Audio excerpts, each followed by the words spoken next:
Hello, weary traveller. Come, sit by my fire. The night is long, and the stars above hold many secrets. I am the lonely knight, and tonight I shall share with you an account about the filthiest places in the medieval world, the streets, markets, taverns, and even sacred halls where dirt and stench shaped daily life. Close your eyes, if you will, and drift back with me to a time of honour, peril, and the song of steel at dawn. Tell me, wanderer, where do you listen from, and what hour finds you now? If my tale stirs something in you, then leave a like, and subscribe only if your heart says these stories are worth returning to. I remember the streets of London as they were in the 12th century, narrow and unpaved, where carts and boots stirred the filth into a thick and lingering mire. Every step carried the stink of refuse, for households cast their scraps and sweepings directly outside their doors. Fish bones, rotting vegetables, broken pots, and the waste of animals all mingled together in a foul broth beneath the feet of merchants and beggars alike. Rain only worsened the matter, for it churned the muck into streams that flowed through alleys unchecked. The cries of market vendors rose above this filth, yet even their voices could not mask the buzzing of flies. The great markets of Paris or Cologne, vibrant with trade, stood upon ground that was itself a breeding place for illness. I recall how butchered meat hung from hooks, while the blood ran freely into the gutters. Dogs and pigs nosed among the remains, fighting over scraps with the poorest of men. What wealth might glitter in a coin exchange was soon dulled by the stench surrounding it. In summer, the heat brought a cruel weight to the air. Waste baked beneath the sun until its odour clung to hair, clothes, and even bread baked in nearby ovens. For those of us who travelled between towns, the first scent of a city was not its church bells or incense, but the heavy cloud of human and animal refuse. It drifted far beyond the walls, announcing urban life long before the eye caught sight of towers or gates. The lack of drains meant water pooled endlessly. In the low places, stagnant puddles formed, a mix of rain, urine, and dung. Children played in those same alleys, barefoot, splashing in the brown water as though it were a game. Mothers scolded them in vain, for there was little space to keep them away from danger. Even the wealthy, though dwelling in timbered houses above, could not shut out the smell that rose through their windows each morning. Some cities made efforts, small though they were. Ordinances in London and Paris ordered that refuse be removed from the main streets, or that dung be carried to designated pits. Yet few obeyed, and fewer enforced such commands. I recall hearing proclamations shouted in the squares, yet the very sheriffs who read them walked home with mud and filth clinging to their boots. The cycle of dirt was unbroken, and order gave way to habit. The danger lay not only in the nose but in the body. With every mouthful of bread and sip of ale, men carried unseen corruption from the streets into themselves. Physicians of the age spoke of foul airs, of miasmas that drifted from open sewers and bred fevers. And though their understanding lacked the clarity of later centuries, they sensed the truth, that these streets were not merely unpleasant, but deadly. Travellers often wrote of their shock at such conditions. Those who came from cleaner villages found the cities unbearable, remarking in letters and chronicles on the squalor of the towns. Yet for the urban poor, this was life itself. They knew no other reality, but one where filth was a constant companion, woven into every breath. To them, the dirt was not strange, but the natural order of survival within walls. As I sit now by the fire, I recall the sound of carts rattling over stone, their wheels cutting grooves into mud mixed with waste. I recall the pale light of dawn, catching the sheen of filth that stretched from door to door. And I remember how, even when cloaked in silence, the streets spoke with their smell, a reminder that beneath the banners of kings and the bells of cathedrals, the common ground of medieval life was dirt itself. In every large town I passed through, there were districts the people themselves called shambles, and no name was more fitting. Here, the air was never free of the smell of blood and entrails, for animals were slaughtered in plain view. Cattle, sheep, and pigs were brought in on muddy streets, tethered and felled within earshot of churches and markets. The cries of beasts mixed with the shouts of men, and beneath their feet the ground grew slick with gore. The blood never stayed contained. It poured down gutters, seeping into the very soil and stone, turning whole lanes crimson in hue. Dogs licked at it greedily, while pigs rooted through piles of offal thrown aside by the butcher's hand. Flies swarmed thick as smoke, coating the hanging cuts of meat with their filth. To walk here was to tread through a mixture of flesh, dung, and decay, and no cloak could guard a man from its stench. I recall York's shambles most clearly, though many other towns held the same spectacle. Wooden stalls pressed tightly together, their timbers stained dark from years of slaughter, lined the way. Hooks dripped with fresh meat, while refuse piled high behind the shops. The narrowness of the passage allowed little light, and the damp air made every odour cling more stubbornly. Those who lived above the stalls endured the horror daily, for their very homes shook with the work beneath. The danger stretched beyond mere disgust. Unregulated, the butchers sold meat often spoiled, hiding rot beneath salt or smoke. Disease followed swiftly from such fare, though the people could not name its source.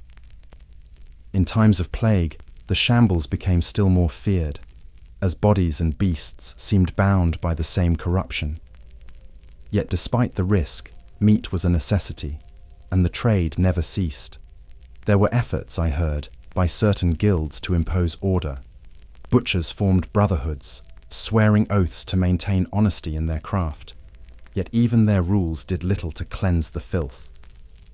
City rulers sometimes pushed them to the outskirts, but their work always found its way back to the heart of trade, for demand bound them to the centre, and so the streets bore the weight of their bloody commerce year after year. The sound of cleavers striking wood rang out like a drumbeat of survival. Men hardened by years at the block stood ankle-deep in waste, their aprons crusted with old stains.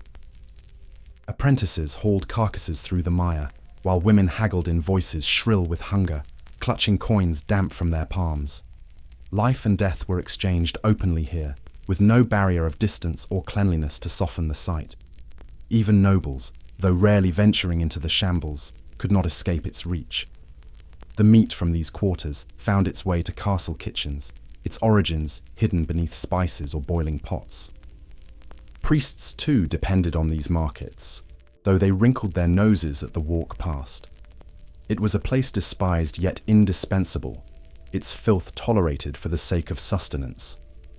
The memory lingers with me more strongly than most. Whenever I close my eyes, I can still see the narrow lanes of York or Rouen, crowded with stalls and stained by centuries of slaughter. The butchers' quarters were not merely places of trade, they were the very pulse of hunger, beating in rhythm with the flow of blood. And in that rhythm, the filth of the age became as constant as its breath. There are few sights that reveal the daily truth of medieval life more starkly than the latrine. In the humblest cottages, waste fell into shallow pits dug behind the dwelling, left to stew until the ground itself could take no more. In towns, cesspits lay beneath homes, covered with wooden planks that creaked underfoot. When these pits overflowed, as they so often did, their contents seeped into the soil and reached the very wells from which families drank.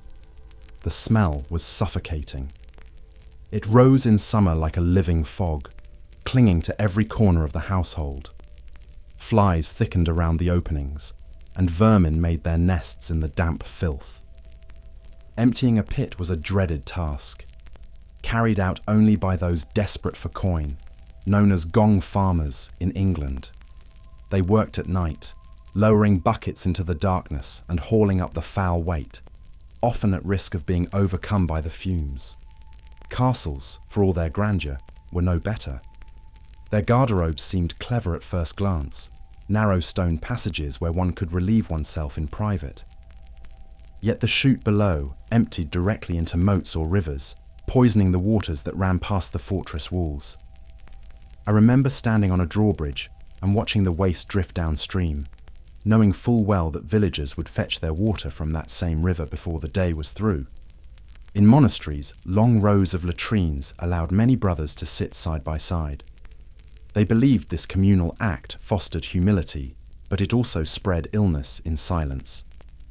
Waste was sometimes diverted into channels of running water, yet even this found its way into the same rivers used for brewing ale or cooking.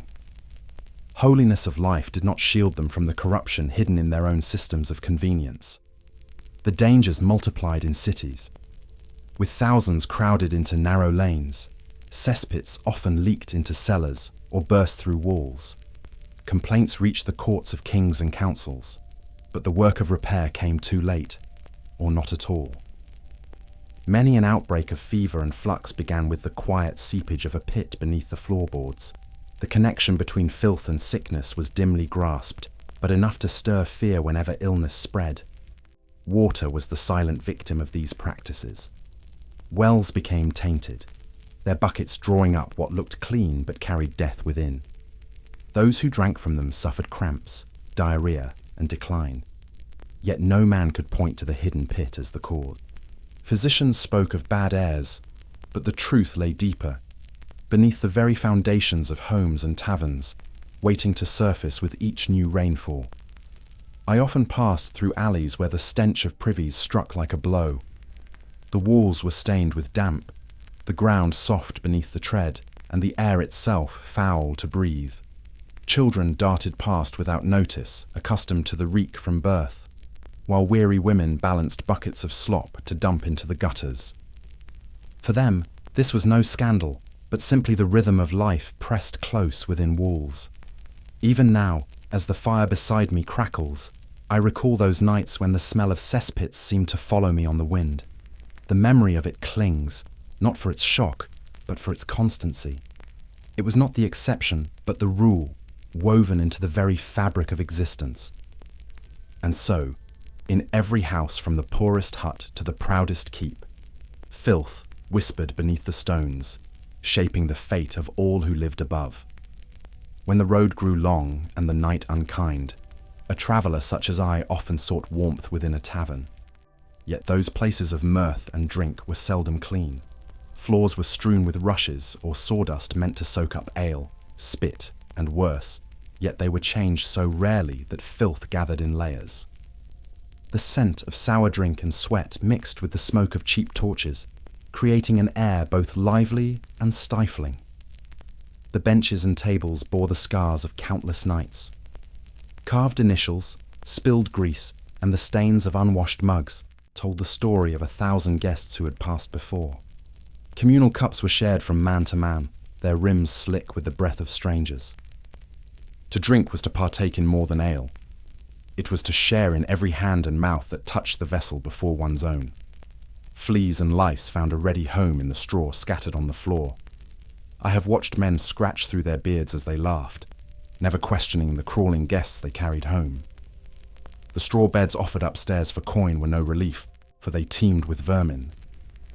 Travellers often woke with bites and rashes, yet still returned to such inns, for no better lodging lay along the common road. Food, too, bore the mark of neglect. Pies and stews were made of scraps of questionable freshness, thickened with heavy spices to mask their decay.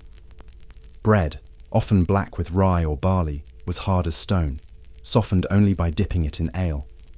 In the corner, I sometimes saw dogs snatch bones from beneath tables, while cats prowled boldly among the platters. All was tolerated in the haze of merriment. The tavern keeper's broom swept little. Filth clung to the corners, darkened with years of neglect. The air itself seemed heavy with dampness, for the windows were small and seldom opened. In winter, the press of bodies made the room stifling, while in summer, flies gathered in clouds over spilled drink and rotting scraps. To breathe, there was to take in both comfort and corruption. Though filth abounded, these houses of drink were central to life. Villagers and townsmen met there to hear news, to strike bargains, to celebrate births, and to mourn losses. Alehouses were places where joy and sorrow mixed as freely as the ale in the mugs. They were the heart of fellowship, even as their conditions threatened the health of all who gathered within their walls. Authorities sometimes sought to curb their excess. Rules were made against drunkenness or against serving bad ale, yet little was done about the dirt. Inspectors came rarely, and bribes flowed easily.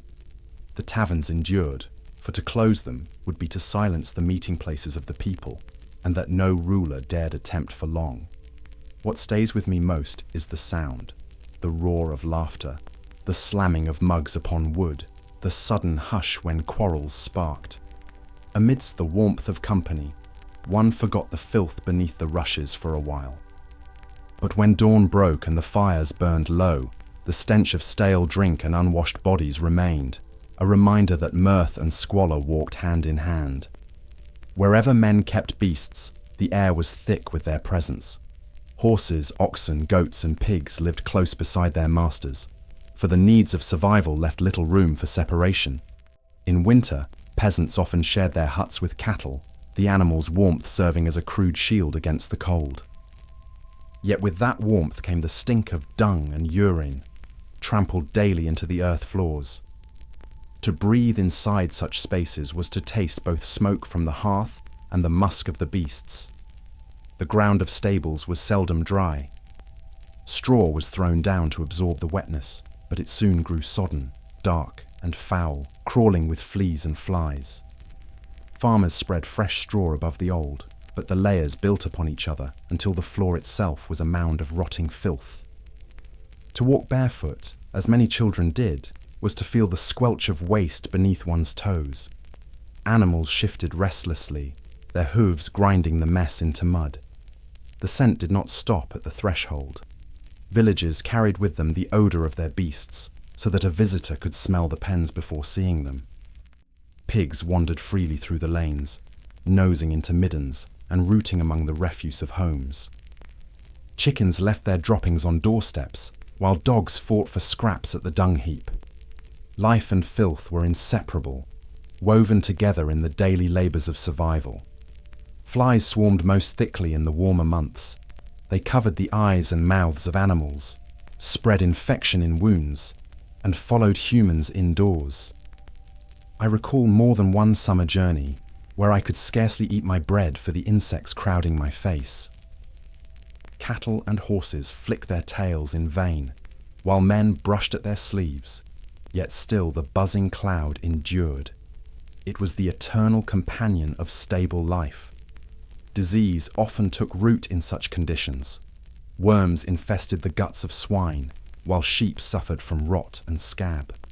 Children who played in dung-filled yards carried those same parasites in their bellies. Though unseen, the sickness lingered in every handful of earth, waiting to strike the weak.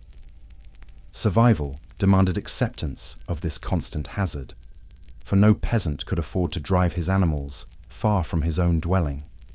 Even the wealthy endured the same odours. Castles kept great stables, housing the destriers of knights and the palfreys of ladies. Though grooms laboured to keep them clean, the sheer number of beasts ensured the air was always heavy with manure. The pride of a lord's stable shone in polished tack and fine horses, but beneath the banners, the ground was darkened by the same filth that covered peasant yards. No rank escaped the reality of dung. Washing away the waste was rarely possible. Water was scarce, and rivers were distant. Instead, manure was piled into heaps to be spread later upon the fields. Farmers valued it as fertilizer, but its stench lingered through every season, carried on the wind across furrows and villages. To the medieval nose, dulled by daily exposure, this was not remarkable. It was simply the smell of life itself. When I recall those places now, I do not think first of shining steeds or the proud herds that fed the land. I remember instead the hum of flies, the damp straw beneath boots, and the closeness of man and beast under one roof. The stable was a symbol of endurance, yet also of squalor, where necessity demanded that filth be endured as patiently as hunger or cold. There was a time when public bathhouses promised a measure of cleanliness in a world drowning in filth. At first, They were places where men and women came to wash away the dirt of labor, sitting together in steaming tubs. Warm water, scented with herbs, gave a brief illusion of purity. Yet as the centuries passed, the baths lost their innocence. By the 14th century, many were known less for cleansing the body than for corrupting it. The water itself was seldom changed. Pools that welcomed one bather in the morning received dozens more by nightfall, each leaving behind sweat, oils, and worse. Without circulation or proper drainage, the baths became stagnant, their warmth breeding sickness. The same water that once soothed tired muscles now carried invisible dangers, spreading fevers and skin ailments among those who sought relief. To bathe was to risk as much as to endure. I recall entering such places on my journeys, not for pleasure but for curiosity, and finding the air thick with more than steam. Laughter and whispers filled the dim rooms, where flesh was displayed as boldly as any wares in a market. Prostitutes had made these baths their domain, offering more than washing to those who came with coin. The line between cleansing and corruption blurred until few could say which the bathhouse truly offered. Clergy railed against them, calling the baths dens of sin. Councils and kings passed edicts to curb their excess, yet they seldom succeeded. The lure of warmth, companionship, and indulgence was stronger than fear of reprimand. Even bishops were rumoured to slip through their doors in disguise, seeking comfort in the steam. It was an open secret, whispered in every town where bathhouses stood. Disease spread swiftly in such places. By the late Middle Ages, the dreaded French disease, what we now know as syphilis, found fertile ground in the mingling of bodies within bathhouse walls.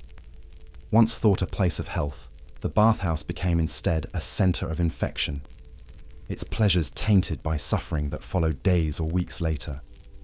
The water's promise of renewal turned cruel, betraying those who sought its balm.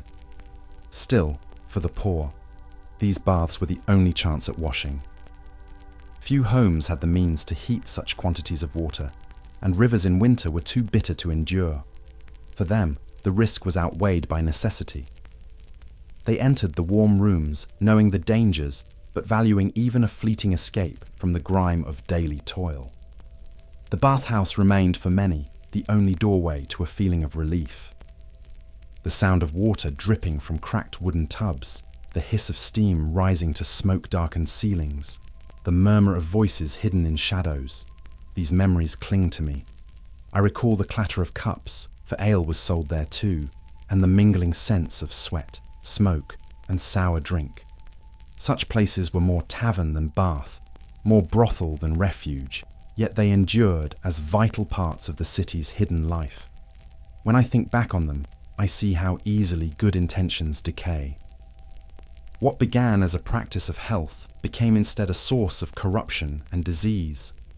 The bathhouses, once meant to cleanse the body, stained instead the spirit and the flesh, and so they stand in memory, not as sanctuaries, but as monuments to the filth that men carry even into waters, meant to wash it away.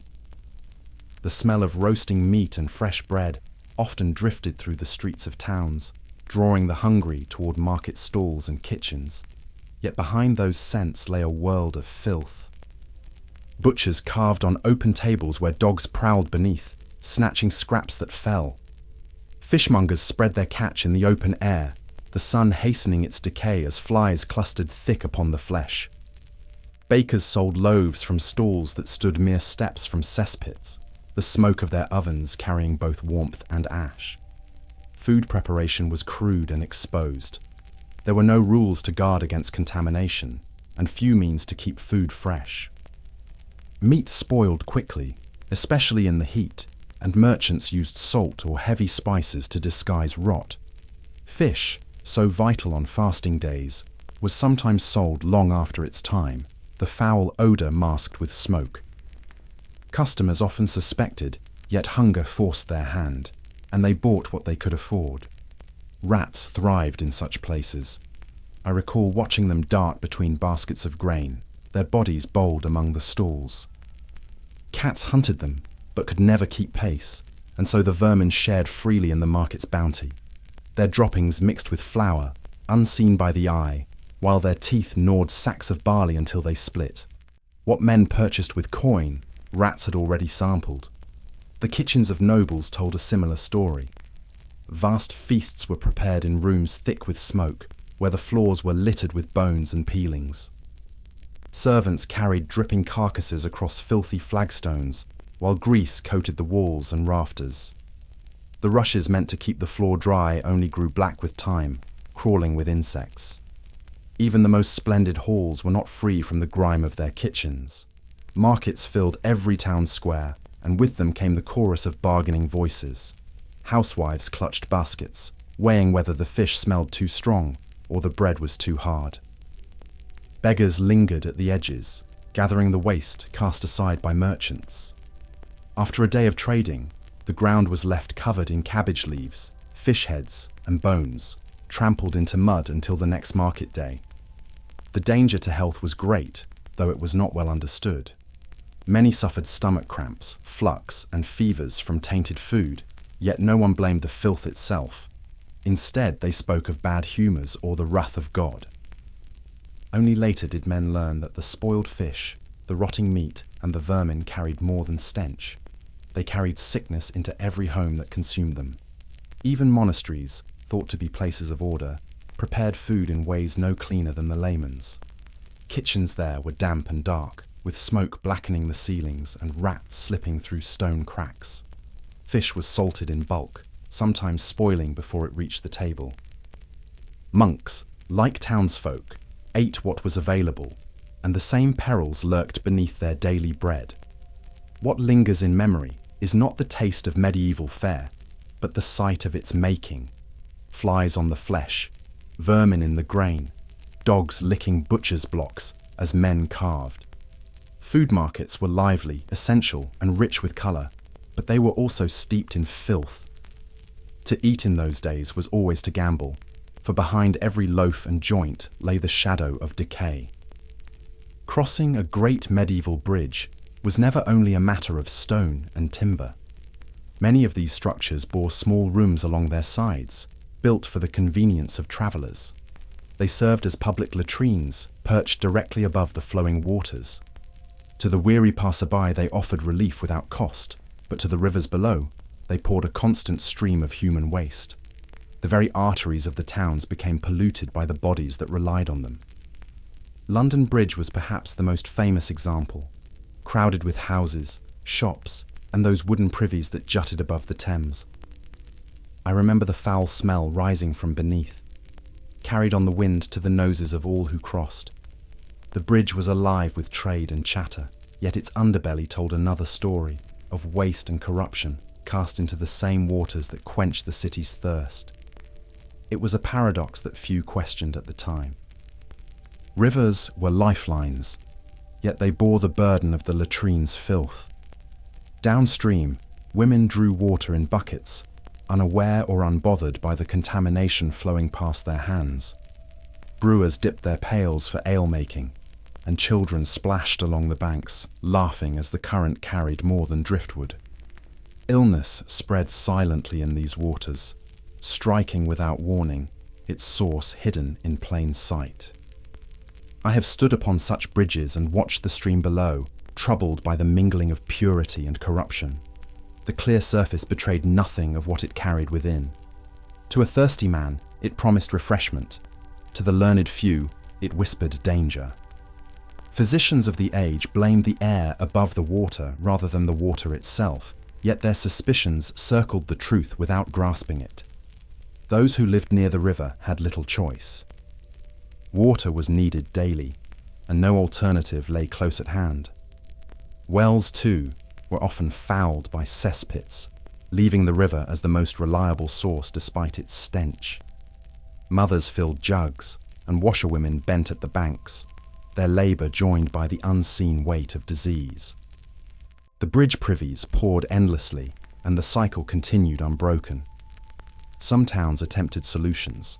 In certain places, laws were made to regulate waste, commanding that latrines be moved away from bridges.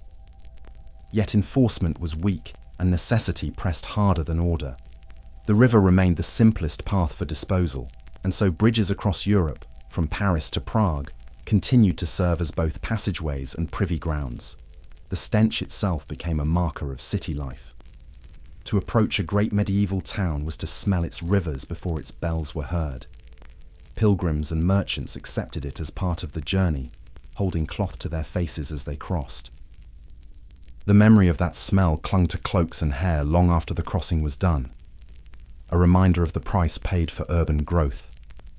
When I think back on those bridges, I see both marvel and misery.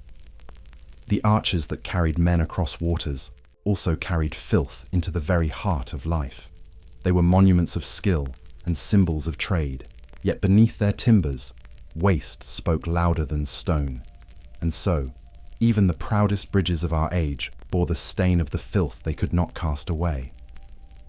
Along the edges of many towns stood the houses for lepers, set apart as if distance alone could guard the healthy. I remember passing such places, marked by silence and the faint odour of decay. Men and women afflicted with the dreaded disease lived within, their bodies wasting slowly as neighbours shunned them. The law often required them to carry a clapper or bell when they walked outside, warning others of their approach. Fear of contagion made these dwellings more prisons than sanctuaries. The buildings themselves were crude, often little more than timber halls with straw for bedding. Inside, sufferers lay side by side, their wounds untended save for prayers and herbs. Washing of linens was rare, and blankets grew stiff with filth. Rats found their way into the corners, gnawing and nesting where the sick slept. Instead of healing, these houses deepened suffering, for disease spread faster in such close quarters. Hospitals for the poor fared little better. Though founded in charity, they were overcrowded, and space was never enough for the numbers in need. The air was heavy with the smell of unwashed bodies, sweat, and open sores. Nurses, often untrained, moved among the sick with bare hands, carrying illness from bed to bed without knowing it. Those who entered with one ailment sometimes left with another, if they left at all. During times of plague, the misery multiplied. I recall tales of entire wards where the dead lay among the living, for there were not enough hands to bury them. Priests hurried through with prayers, their faces pale with dread. The bells of the town tolled constantly, marking each soul taken by the pestilence. Hospitals meant to be places of hope became instead the very heart of despair. Yet for all their faults, these institutions were often the only refuge the poor possessed. To die in a bed among others was considered kinder than perishing alone in a ditch. The monks and nuns who served in such places did so with devotion, though their knowledge was limited. They believed fervently in the power of prayer and relics, sprinkling holy water over the sick, even as the foul air thickened around them. Cleanliness was spoken of in sermons, but seldom practiced. Water was scarce, and heating it for baths was costly. Patients wore the same garments for weeks, sometimes until they fell apart. Vermin thrived in the folds of their clothing, spreading lice from one to another. The connection between filth and sickness was not grasped, though the evidence lay before their eyes. I have seen the sorrow etched on the faces of families leaving their loved ones at such doors. A mother weeping as her child was taken inside. A husband standing silent as his wife was led away. These moments told of the fear surrounding such places. Few who entered returned to their homes. The walls of leper houses and pestilential hospitals became boundaries between life and death. Even now, when the night grows quiet, I remember the muffled cries and whispered prayers that seeped from those walls. They were not places of healing, but of waiting, where bodies weakened and spirits clung to faith. Their filth and neglect became part of the very sickness they sought to ease, and their memory lingers like a wound upon the heart of the Middle Ages. In the heart of many towns lay prisons that were as foul as any pit of the age. They were not built for comfort or reform, but simply to hold men until judgment or ransom. I recall walking past such jails, their small windows barred and their stones blackened with damp. Inside, prisoners languished in darkness, chained close to one another, the air heavy with human waste and despair. The cries that escaped those walls were thick with both sickness and sorrow. The floors were often bare earth, trampled into mud mixed with excrement. Straw was thrown down to soften the ground, yet it was seldom changed and quickly became foul. Rats darted among the prisoners, feeding on scraps and gnawing at the weak. The stench rose through cracks in the doors, warning all who passed of the misery within. For those locked inside, there was no escape from filth, even in sleep. Overcrowding was constant. Thieves, debtors, political prisoners, and men accused of heresy were thrown together without distinction. Some had money and could bribe the jailers for a corner less foul or for food brought from outside. The poor, with nothing to give, endured starvation and filth alike. Chains grew rusty from the damp, biting into wrists and ankles until wounds festered. Death often came not from judgment, but from disease. Jail fever, as it was called, swept through prisons like a fire. It was likely typhus, carried by lice, but to the people it seemed a curse born of the foul air. The sickness did not remain confined within the walls. Judges, jurors, and even townsfolk caught it when prisoners were brought to court. Whole communities suffered for the squalor of their jails, though few dared speak against the system that kept order. Dungeons beneath castles were no cleaner. Narrow cells carved into stone walls dripped with water, and the air was cold and suffocating. Prisoners chained to rings in the rock sat in perpetual damp, their skin raw from contact with stone and iron. Some were left in complete darkness, their only company the sound of dripping water and the scratching of vermin. To survive such confinement was itself a feat. Food was meagre, often little more than bread and water. Jailers sometimes withheld even that, forcing families to provide for their kin or watch them waste away. Those without friends beyond the walls dwindled quickly. Clean water was scarce, and cups were shared among dozens. Illness spread with ease, making each sip a gamble. Survival depended less on strength than on fortune. Tales of torture are often spoken of, but filth itself was torment enough. The stink, the closeness, the crawling vermin, and the hunger eroded men's spirits as surely as the lash. I have seen strong men weep not from pain of the body, but from the endless indignity of living in such conditions. To be cast into prison was to be stripped of dignity, health, and hope alike. When I think of those places now, I recall not only the misery of the prisoners, but the silence of those outside. The jail stood as a shadow upon every town, its filth a reminder of what awaited those who fell foul of the law. The memory endures like a damp chill, a warning carved in stone that freedom and filth walked perilously close in the world we once knew. By the flowing banks of rivers, where once fishermen cast their nets, stood the places where animals met their end. Slaughterhouses lined the waters, their work carried out in the open air. Blood flowed freely from carcasses into the current, staining it red before drifting downstream. Hides, bones, and offal were thrown aside, often left to rot where they fell. The noise of bellowing beasts and the clang of cleavers echoed over the water, making these places known from far away. The choice of riverside was no accident. Running water offered an easy means of disposal, carrying away the waste of the trade. But what seemed a convenience became a curse for all who lived downstream. Villagers filled their buckets from the same current, drinking what had carried filth from the slaughterhouses above. The fish that swam in those waters fed on the refuse, and then in turn fed the poor who could afford no other meal. Tanneries often stood nearby, for they needed hides fresh from the slaughter. I remember the foul stench of hides being soaked in urine, lime, and dung to strip the hair. The mixture of slaughter and tanning filled the air with a heaviness that clung to clothes and hair. Those who worked there bore the smell upon them wherever they went, marked by their trade as surely as by their tools. Few in towns welcomed them, yet none could do without their goods.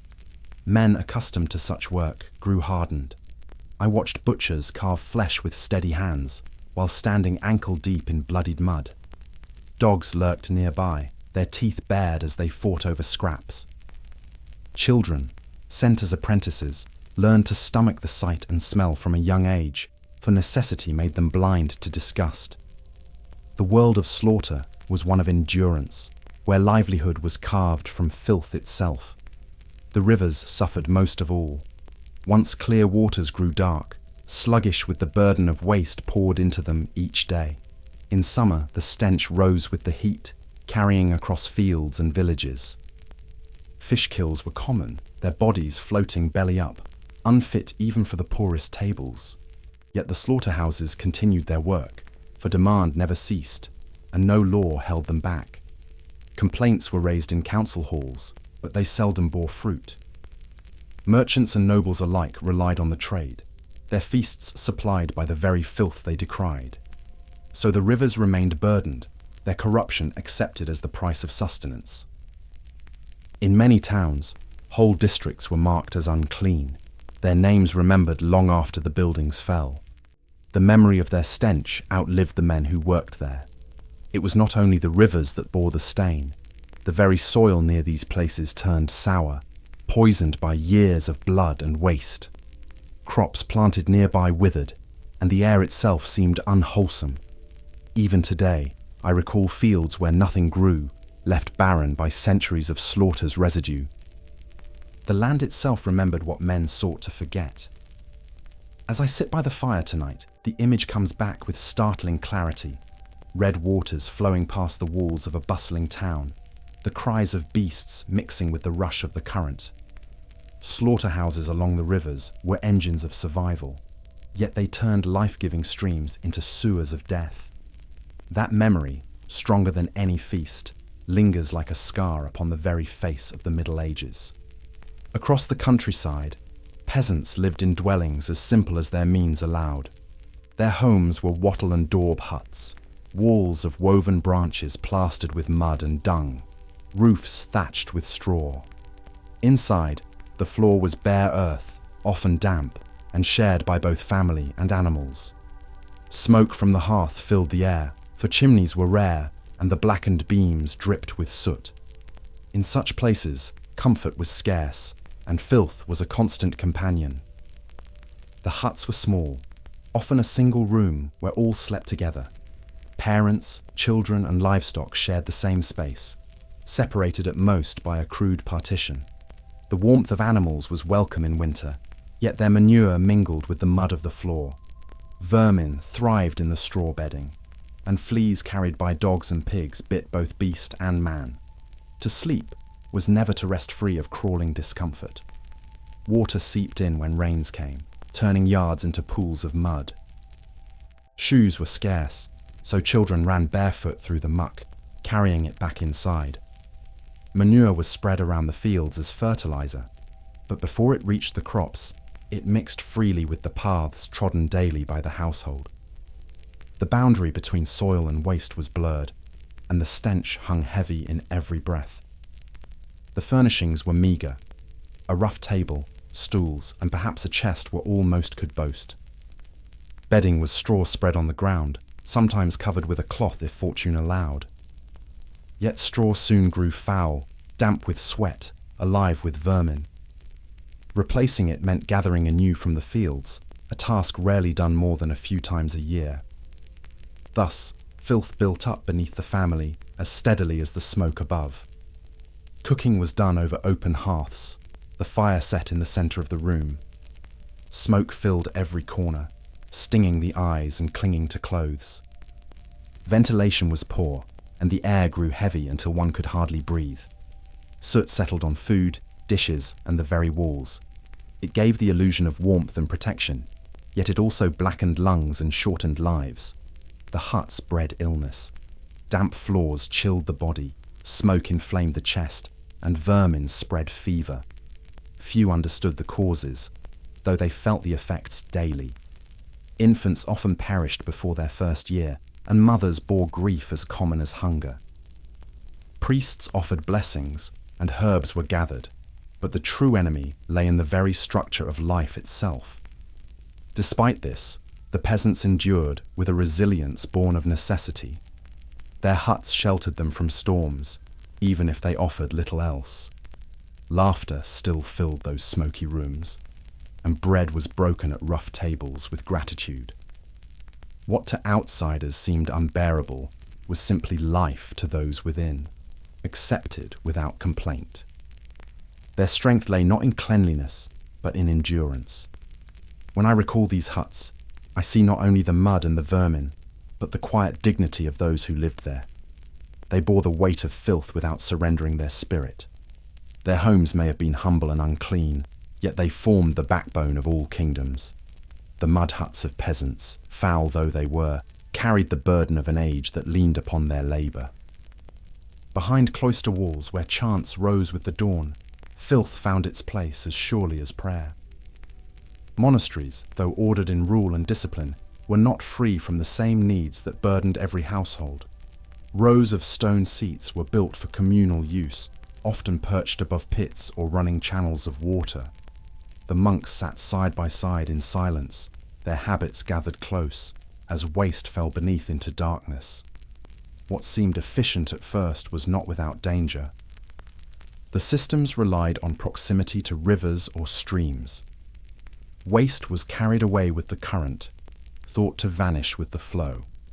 Yet the same waters were used for brewing ale, cooking stews, and cleaning vessels. Thus, the filth of the latrines returned to the tables of those who sought to live holy lives. Illness crept quietly through the cloisters, leaving monks coughing and weakened as they went about their prayers. Even the best-designed latrines could not escape neglect. Stones grew slick with damp wooden seats, rotted, and the air turned foul. Buckets of lime were sometimes scattered to lessen the stench, but the relief was short-lived. In summer, flies gathered in swarms, entering refectories and dormitories alike. The silence of monastic life was broken only by the ceaseless buzzing that clung to every corner. I recall visiting an abbey where the latrine building stood apart, reached by a covered passage. The monks called it the necessarium, and it stretched long enough to seat dozens at once. The discipline of the rule demanded modesty, yet here there was no privacy. Only rows of men bowed to nature's call. In their striving for humility, they endured indignity as part of their daily rhythm. Water channels carved with care, often clogged with waste and debris.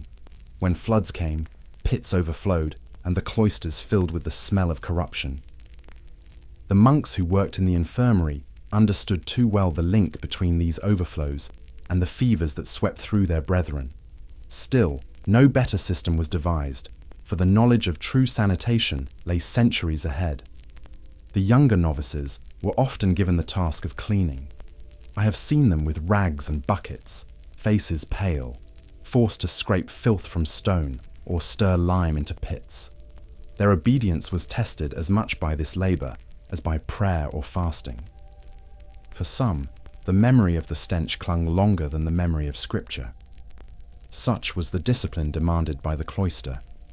Despite the filth, the latrines were considered an advance over the chaos of towns. Here, at least, there was structure and permanence, unlike the open gutters of the streets. Yet the illusion of cleanliness was thin, and the dangers were the same. The holy life did not shield men from the corruption of their own waste, which seeped quietly into every corner of monastic existence. Even now, as I think of those solemn halls, I recall not only the chants and manuscripts, but the reek that lingered near the necessarium. Knowledge and devotion flowered in monasteries, yet side by side with wisdom grew the shadows of filth. The contrast remains etched in memory. Prayers lifted heavenward, while waste slipped downward into the same streams that gave them life. Few trades offended the senses as deeply as that of the tanner. On the outskirts of towns, where the wind might carry away the worst of it, hides were piled high in vats of urine, lime, and dung. I remember walking past such places and feeling the air thicken, the stench clinging to my very skin. Workers stood ankle-deep in foul mixtures, their hands raw from scraping flesh from hides. The craft produced leather for belts, shoes, and armor, but it came at a heavy cost of filth. The process began with rotting flesh. Skins stripped from slaughtered beasts were soaked to loosen hair and tissue. Men bent over them with knives, scraping away the remains, the ground beneath them slick with decay. Dogs circled nearby, drawn by the scent of blood and fat. The workers themselves were marked by their trade, their clothes stiff with filth, their bodies reeking so strongly that townsfolk shunned them in the streets. Urine was gathered in great quantities, often begged from households who saved it in jars. Dung from dogs and pigeons was also prized, its acrid bite softening the hides. Children were sometimes paid to collect it, carrying baskets heavy with filth to the tanneries. There it was, mixed and stirred into the skins, the air filling with a sourness that no man could mistake. To stand near was to be overwhelmed by nausea. Though despised, the tanner's work was essential. Leather shod the feet of peasants and kings alike. Saddles, harnesses, and armor bound armies together, and writing parchment was made from the finest skins. No household could do without their goods, even as they cursed the smell. So the tanners endured, working in districts apart, their livelihood bound to the very waste that made them outcasts. Waterways bore the brunt of their labour. Effluent poured from workshops into rivers, turning them foul and lifeless. Fish disappeared, and crops watered downstream withered in fields. Villagers complained, yet no authority could deny the value of leather. The needs of commerce outweighed the cries of the people, and the waters grew steadily worse with each passing year. The men themselves suffered greatly. Constant contact with lime burned their skin, and the stench of rot followed them even into sleep. Their lungs filled with damp air heavy with decay, and many aged before their time. Yet apprentices still came, for the craft, though despised, promised steady work. Poverty left few choices, and so the vats of filth were never empty of hands. I recall one market day when tanners tried to sell directly beside bakers and cloth merchants. The outcry was fierce, for the smell drove customers away. Guards forced the tanners back to their quarter, the crowd jeering as they left. It was not hatred of the men themselves, but of the foulness they carried, a burden none wished too near. Thus, their exile from the heart of towns was enforced again and again. Even now, I can still summon the memory of those workshops. Vats steaming in the sun, men bent over hides, and the constant hum of flies. They turned corruption into usefulness, yet could never wash themselves clean of it. The tanneries stand in my recollection as symbols of necessity's cruelty, places where filth became craft, and where the price of survival was measured in stench. The sight of a fishmonger's stall was as common in towns as the toll of the church bell, for fish fed both peasant and noble alike. On fasting days, decreed by the church, no meat could be eaten, and so rivers, lakes, and seas became the larder of Christendom. Yet the markets where fish were sold were far from wholesome. I recall tables sagging beneath heaps of eels, herring, and cod, their bodies glistening less with freshness than with the sheen of decay. Preservation was ever the struggle. Salted fish, though meant to last, often grew rancid before reaching market. The barrels leaked brine, leaving puddles that stank of rot where flies swarmed without pause. Fresh catches fared little better, for no ice could guard them from the sun's heat. The flesh softened, eyes clouded, and the smell turned sharp. Yet still it was sold, for hunger dulled the buyer's judgment. The streets around the stalls became littered with waste. Fish heads, bones, and entrails were cast aside, trampled underfoot until they blended with mud and dung. Cats prowled constantly, stealing scraps from the tables, while dogs fought openly over piles of refuse. The ground itself became slick, so that one's boots carried the stench long after leaving. No corner of the market was free from its reach. Even the sea itself bore the marks of excess. Along coastal towns, where fleets returned with their hauls, beaches became strewn with unsold fish left to rot. I remember gulls wheeling in clouds, their cries harsh above the waves, while the tide carried decay back into the water. The mingling of sustenance and filth seemed endless, a cycle no man thought strange, though it burdened both land and sea alike. Women played a great role in these markets, for many fishwives carried baskets of their husbands' catch, hawking them with voices that cut through the din. Their hands were red and raw from salt, their aprons stiff with scales. They shouted prices, argued fiercely, and endured the mockery of those who scorned the stench. Yet without them, the trade could not have thrived, for it was their labour that brought fish from shore to table.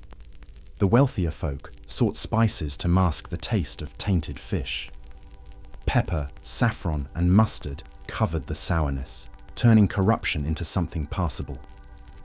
The poor had no such means. They boiled what they could, disguising the odour with onions or herbs from the garden. Illness often followed, yet it was accepted as the price of survival. In a world bound by scarcity, even foul sustenance was better than none. I have stood in such markets where the air itself seemed thick with the smell of rot and brine. Voices called out from every side, gulls screeched overhead, and the ground beneath was slippery with refuse.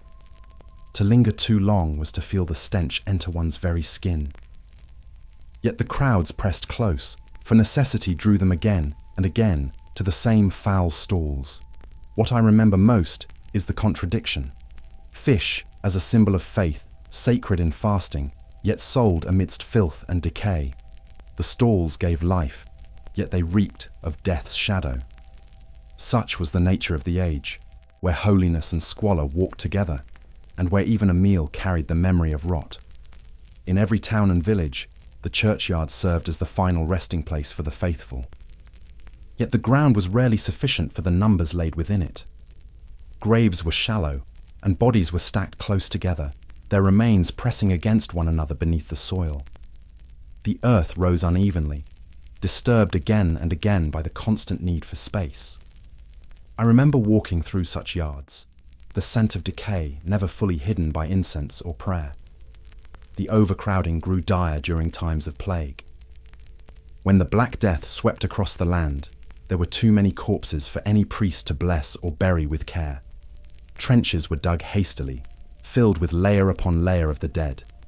Lime was thrown over them in hope of quelling the stench, but the odour still escaped, heavy and unmistakable. The air itself seemed to carry sorrow and sickness together. In smaller villages, families sometimes buried their kin within their own fields when the churchyards could hold no more. I recall seeing mounds scattered across farmland, simple wooden crosses marking where loved ones lay. Rain washed the soil away, and bones sometimes surfaced, stark reminders that the land itself could not contain the weight of so much death. Even children grew accustomed to such sights, for death was ever near. Wells near cemeteries became tainted. The water carried the seepage of decomposing flesh, unseen yet deadly to those who drank it. Fevers spread through towns, and though men did not yet know the true cause, they feared the air above the graves. Physicians spoke of bad vapours rising from the earth, and though their words were imperfect, they reflected the truth of corruption that lingered. The stench was beyond description. I remember entering Paris during the plague years, the smell reaching me before I saw the city walls. It clung to clothes, hair, and breath, seeping into every dwelling near the cemeteries. No candle or perfume could mask it. Even the grandest churches with their soaring spires and stained glass stood above grounds fouled with the odour of decay. Priests laboured tirelessly, giving last rites until their voices grew hoarse. Yet even they fell ill, their service costing them their lives. Graves were left half-finished, corpses lying exposed as spades and shovels lay abandoned by the dead hands that once wielded them.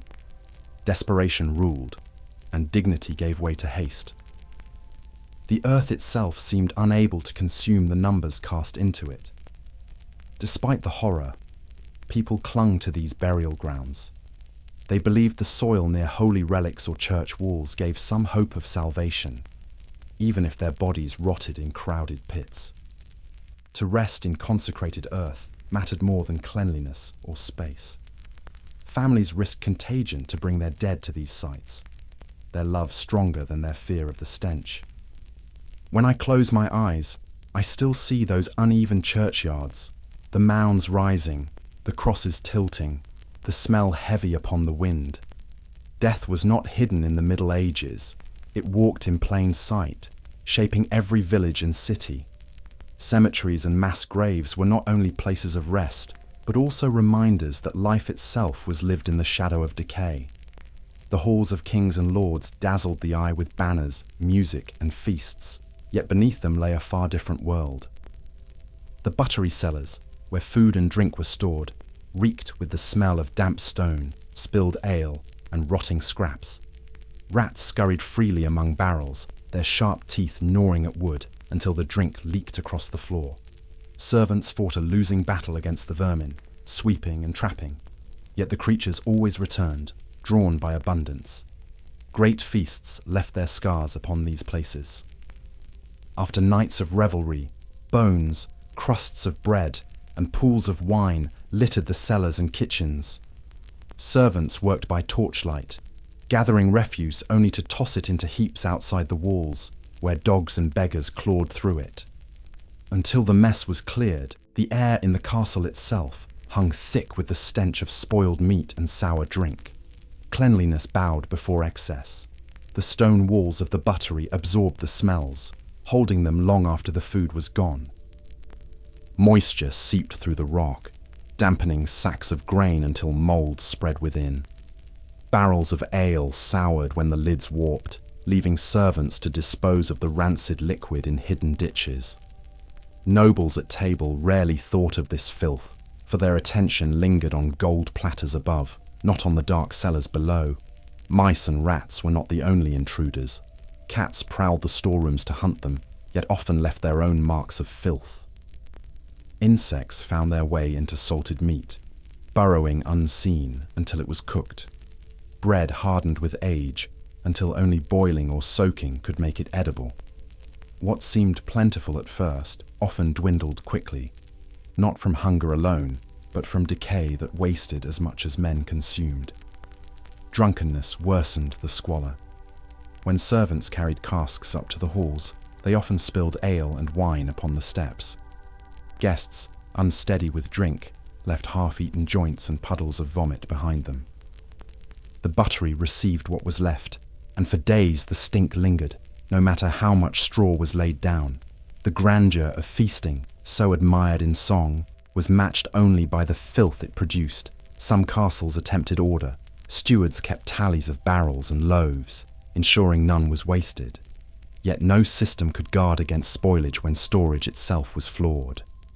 Cellars without proper ventilation grew stale, and fires set for warmth brought smoke that tainted food.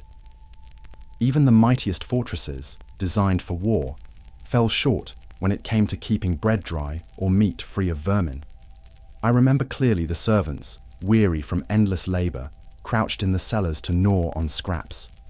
They knew the filth better than the lords above, for it was their task to clean what excess left behind. Their hands reeked of sour ale and grease, their clothes stained from lifting barrels that leaked upon their shoulders. They bore the hidden burden of grandeur, unseen by the noble eye. When I think back upon those castles, I do not see only the glitter of torches or the pride of banquets. I see the dark, buttery cellars, the damp stone walls alive with rats, and the smell of rot clinging to every corner. The nobility feasted in light, but beneath their feet, filth ruled as surely as power did above. In the crowded lanes of medieval towns, it was common to find pigs wandering freely, snuffling through refuse and human waste. Many households kept them in small enclosures behind their homes, though the boundaries were little more than wooden rails or crude stone walls. The sty quickly turned into a pit of mud and dung, for cleaning was rare, and rain mixed with waste until the ground churned beneath the animals' hooves. The smell reached into every room of the house, a reminder of necessity's burden. Pigs served as both scavengers and food. Families relied on them to consume scraps of bread, peelings, and offal that otherwise would have gone to waste. Yet in feeding on filth, the pigs themselves became part of it, their hides caked with grime, their breath rank with the stench of garbage.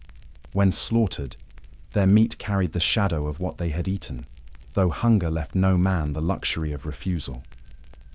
The streets themselves were made foul by their presence. Pigs often escaped their pens, roaming freely through markets and alleys. I recall seeing them overturn baskets, tear through refuse heaps, and even nose at the legs of those who walked by.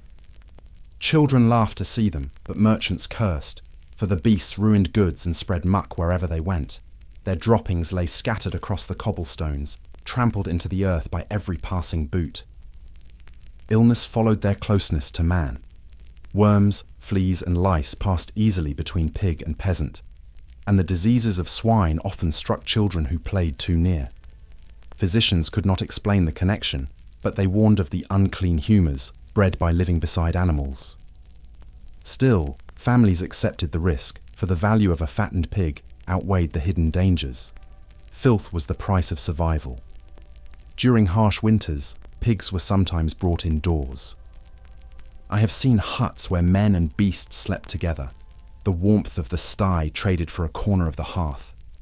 The stink of the animals mingled with the smoke of the fire, until the air inside grew almost unbreathable. Yet the people endured, for to them, the presence of the pig meant both warmth and the promise of meat when hunger grew sharp. Authorities tried at times to forbid pigs in the streets. Laws were proclaimed, fines threatened, but the practice endured. Too many relied upon the animals, and no guard could drive them all away.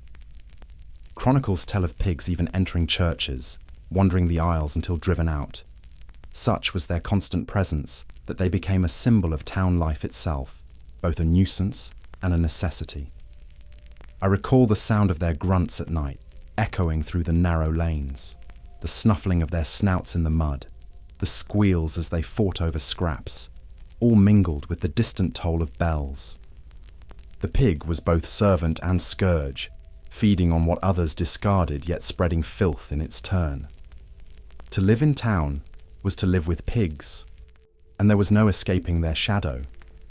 As memory lingers, I see again those backyard sties, the churned mud, the swarming flies, the animals rooting tirelessly through refuse. To the medieval eye, this was ordinary, nothing strange at all. Yet in truth, it was filth made flesh, wandering freely between house and street.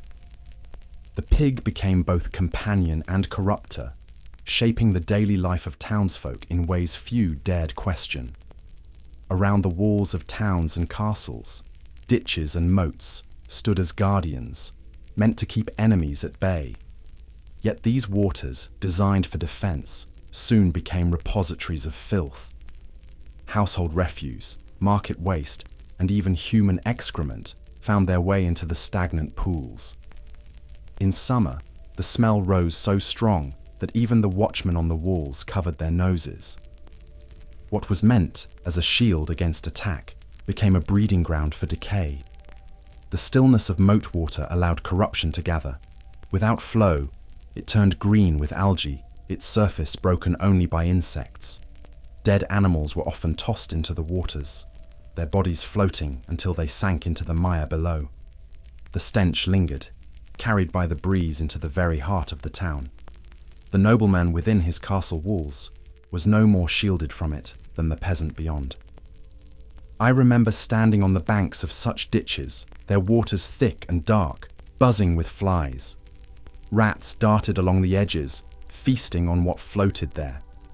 Children, too poor to fear the danger, sometimes waded near to search for scraps of wood or cloth. Their laughter rang out above the muck, but it was often followed by sickness that carried them swiftly to the grave. In times of siege, the filth became weapon as well as hazard. Waste was thrown deliberately into moats to worsen the corruption, fouling the air for the besiegers camped nearby. Some chronicles tell of carcasses catapulted over walls into the waters, spreading fear of disease as surely as arrows spread wounds. The moat, once a barrier of stone and water, became an unseen soldier of pestilence. Town ditches carried the same burden. They ran beside walls, catching the refuse of thousands. I recall walking past one in Rouen, where butchers cast their offal directly into the water. The current slowed, the ditch thickened, and the odour rose in waves. Merchants and nobles alike complained, yet the practice continued, for no better means of disposal was known. The water often seeped into wells and homes near the walls. Damp foundations carried with them the stench of the ditch, tainting bread baked in ovens close by. Illness spread silently, its origin hidden, though any man who passed near the moat could smell the truth. Physicians wrote of foul vapours, and the people nodded, yet little changed. The ditch remained, foul and enduring. Even in winter, when the surface froze, the corruption beneath lay waiting. Men broke the ice to draw water for desperate need, unaware of the filth they carried back. The sickness that followed was seen as God's will, not man's neglect. Thus, the cycle endured, with each generation accepting what the last had left behind. When I bring these memories to mind, I do not see only walls and towers standing proud. I see the dark waters circling them, heavy with waste, silent, yet ever speaking of the filth within. The ditches and moats defended towns not only from armies, but also from purity itself, binding life and decay together in their stagnant embrace. The craft of cloth was at the heart of many towns, yet its making fouled the air and water more than most trades. Dyers worked with vats filled with pungent mixtures, their colours drawn from plants, minerals, and sometimes even insects. The fumes rose thick and acrid, seeping into streets until whole districts were marked by their stench. Fullers, whose task was to cleanse and thicken cloth, trampled it barefoot in tubs of stale urine. What emerged was fine cloth, but the process reeked of corruption. The gathering of urine was itself a trade. Households saved it in pots and sold it to the workshops, where apprentices carried the heavy vessels on their shoulders. Once poured into the vats, the liquid frothed as cloth was stamped again and again. The men who laboured there grew used to the sting in their nostrils, but outsiders could hardly bear to pass by. Even the cobblestones near the workshops seemed stained with the residue of their work.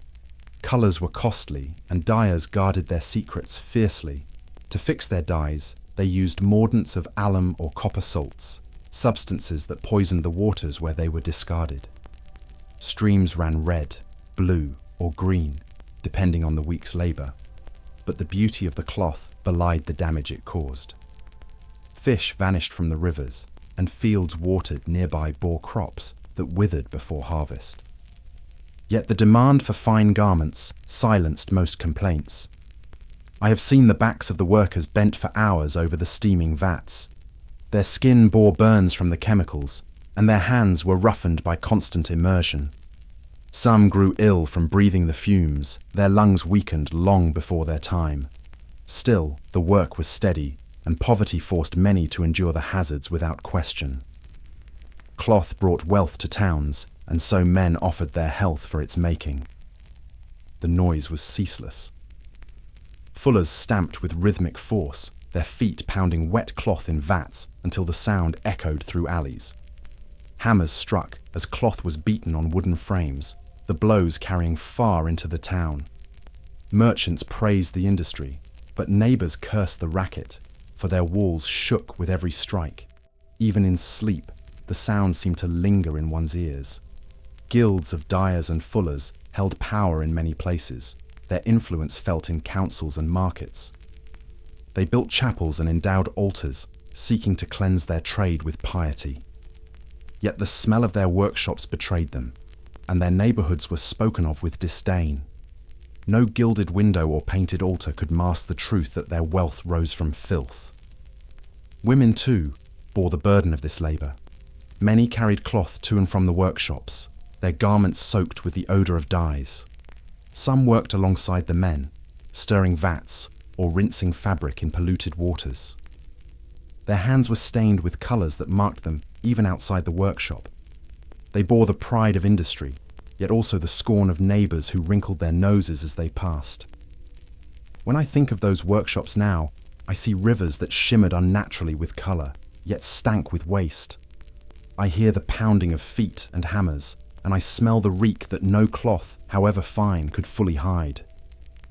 The beauty of medieval garments was woven with threads steeped in filth, and the memory of that contradiction lingers like dye upon the soul. In many towns, buildings rose that bore the name of mercy, yet within their walls, suffering only deepened. These hospitals, founded to aid the poor and the sick, were little more than crowded halls where straw served as bedding. I recall entering one, the air so thick with the odour of sweat, vomit and waste that breathing felt like swallowing illness itself. The sick lay shoulder to shoulder, their bodies unwashed, their wounds uncovered. It was not healing that one found there, but the slow spread of despair. The bedding was shared, and lice moved freely from one patient to another. Fleas thrived in the straw, and vermin gnawed at crumbs left beside the dying. Washing of linens was rare, for water was scarce and soap costly. Blankets stiffened with filth, and the touch of them brought little comfort. Those who sought refuge brought their sickness with them, and within days others shared it. The very place meant to shelter the weak often hastened their end. Food was as meagre as the conditions. A thin broth, stale bread, perhaps a scrap of cheese. These were the rations given to the sick. The stronger among them snatched what little there was, leaving the frail to weaken further. Rats scurried across the floors at night, drawn by crumbs, their teeth scratching in the darkness. I remember seeing one bold enough to climb upon a patient, ignored until it bit. Such sights hardened the heart. Care was offered by those of goodwill, often nuns or lay brothers. Their devotion could not be doubted, but their knowledge was slight. They moved from bed to bed without washing their hands, carrying unseen death upon their fingers. Prayers were whispered, relics pressed into weak hands, holy water sprinkled over fevered brows. Faith was their medicine, but filth was their constant shadow, undoing much of what hope they sought to give. During great plagues, these hospitals overflowed. Corpses lay beside the living until carts arrived to carry them away. The attendants themselves often perished, their devotion costing them their lives.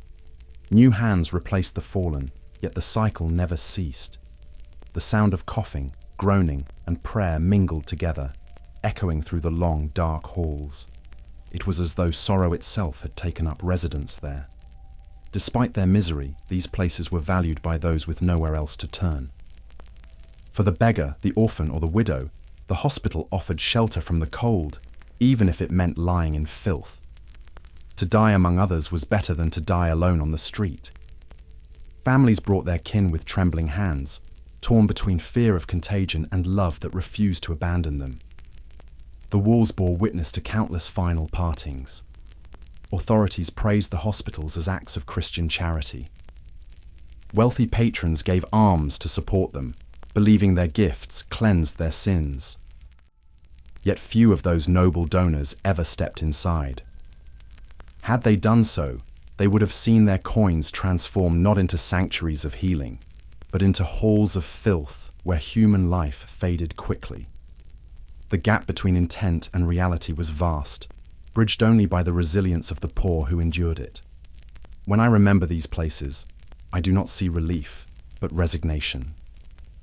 The poor lay in rows, their eyes dim, their bodies wasted, their voices faint. The air was heavy, the floors crawling, the linens unwashed. The hospitals were built in the name of mercy, yet they became monuments of filth, where the weak went not to be cured, but to wait for the end in the company of others as helpless as themselves. The ring of hammer on anvil was the heartbeat of every medieval town. Yet with that music of metal came clouds of soot and ash that darkened the air. Smithies were small, low-roofed buildings, their forges blazing from dawn to dusk. The walls turned black with smoke, and the ground grew slick with charcoal dust. I remember stepping inside one and finding the heat so fierce that breathing itself felt like a burden. Iron was shaped in sweat and grime. Sparks leapt from the anvils, landing on floors already littered with slag and scraps. Bellows pumped constantly, feeding the fire, their leather stiff with ash. Men worked stripped to their shirts, skin shining with sweat, hair stiff with soot. Their lungs drew in the very filth they created, and many coughed long into the night, their breath heavy with the taste of iron and smoke. The sound carried far. Each strike of hammer upon metal echoed through narrow streets, blending with the roar of the fire. To those outside, the smithy was known by its noise before its sight. Children covered their ears, and animals shied from the clang. Inside, the din was constant, so loud that words had to be shouted. It was a place where silence never entered, only the ceaseless cry of steel. Waste piled high around the smithies. Broken tools, burnt wood, and heaps of slag spilled into alleys. Rain turned the ash into thick black mud, staining the boots of passers-by. Rats made their nests in the piles, darting out to steal crumbs left by workers. The stench of sweat mixed with the acrid bite of smoke, a combination that clung to every garment and made smiths easily known in any crowd.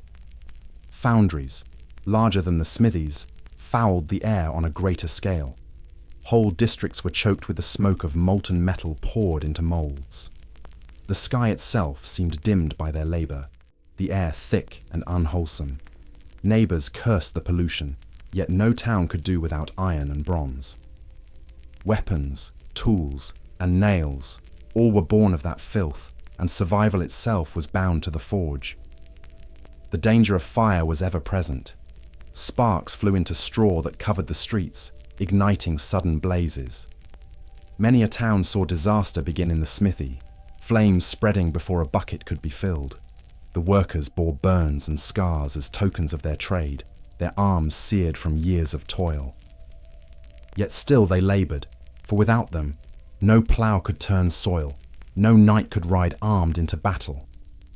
Apprentices began their service as boys, sweeping floors thick with ash and fetching water for the forge. They grew into men marked by soot that no washing could fully remove. Their hands grew calloused, their backs bent, and their lungs weakened long before their time. The forge shaped not only iron, but the very bodies of those who served it, carving into them as deeply as any blade. Whenever I recall those smithies, I hear again the clang of hammer, feel the sting of ash in my throat, and see the glow of fire against blackened walls. They were places of creation, yet also of filth, where life itself seemed forged in smoke. The beauty of a finely wrought sword or sturdy plough was bought at the price of grime that no water could ever cleanse away. For the weary traveller, an inn promised shelter, yet what lay within often tested the body as much as the road itself. I recall entering such lodgings, their doors creaking, the air thick with the mingled scent of ale, sweat, and damp straw. Guests crowded into rooms with low ceilings and poor light, where the walls were stained by years of smoke from the hearth. Privacy was a luxury unknown. To share space was the rule, not the exception. Beds were few, and so they were shared by strangers. Sheets, rarely washed, teemed with lice and fleas that crawled freely from one sleeper to another. Vermin rustled in the straw laid upon floors, gnawing at crumbs dropped by travellers. It was not unusual to wake with bites across the body, scratching at them while the night was still young. The promise of rest was soured by discomfort that followed long after dawn. Food offered at inns was no cleaner. Stews boiled endlessly in large pots, meat and vegetables added day by day until the broth grew sour. Bread was coarse, often stale, and mugs of ale were passed from hand to hand. The benches and tables bore sticky layers of grease, their surfaces darkened by years without scrubbing. To eat was to endure as much as to satisfy hunger, for no mouthful was free from doubt. The chamber pots brought more misery. Rarely emptied, They stood in corners or under stairwells, their contents spilling when knocked. The air within an inn was heavy with their odour, mingling with the smoke from the fire. Guests climbed stairs sticky with filth, while rats scurried along beams overhead. Cleanliness was not expected, and complaints fell upon deaf ears, for such conditions were the same in every town. Noise, too, robbed the traveller of peace. Snores, drunken songs, the quarrels of men flushed with ale, all echoed through thin walls. Dogs barked in the yard, pigs rooted near the refuse heap, and carts rattled on cobbles outside. A man sought rest, but found only interruption. Still, the lodgings were full each night, for no better shelter awaited on the open road. The innkeeper's concern was profit, not comfort. Straw was replaced only when it became too foul to endure, and sheets when they rotted. Food was stretched as far as possible, no matter its state. Guests who wished better treatment offered coins quietly, but even then, comfort was slight.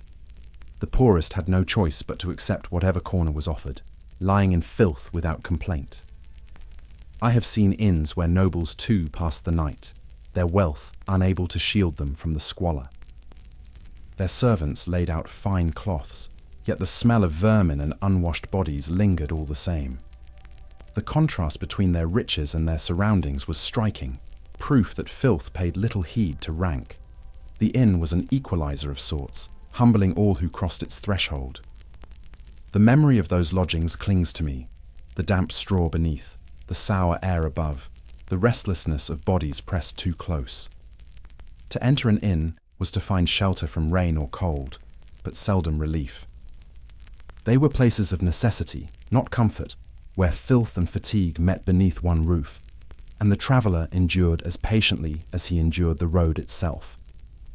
In every town, water was life, yet the wells from which it was drawn often betrayed those who relied upon them.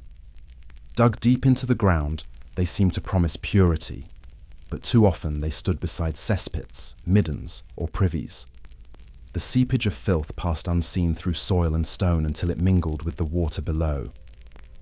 I remember leaning over such wells, the rope creaking as buckets descended, the surface clear though death itself lay within.